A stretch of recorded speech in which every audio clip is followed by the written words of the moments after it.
Samsung has officially debuted the Galaxy Jump 4 in South Korea. This mid-range smartphone is exclusively available through the local carrier KT. It features a 6.7-inch AMOLED screen offering full HD resolution, a refresh rate of 120 Hz and a maximum brightness of 1000 nits. The design features a water drop notch, which doesn't appear very attractive. However, regarding the camera module design, there is something unique with two cameras connected and one separate.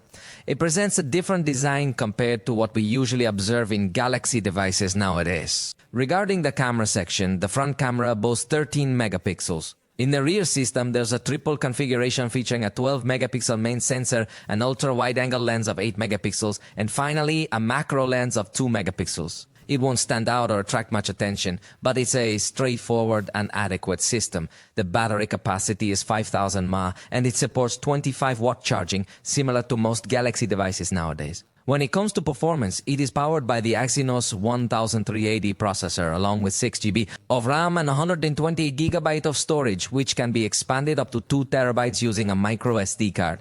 On the software side, it operates on One UI 7, which is based on Android 15. Here's another notable feature. It promises long-term software support, extending all the way until June 2031, similar to most Galaxy devices available today. The price of the Galaxy Jump 4 is 4,49,900 South Korean won, which is approximately $330. Although this has been a local launch, it is speculated that the upcoming Galaxy M36 or F36 could be based on this device, so let's wait and see if other variant phones of this device will be launched globally.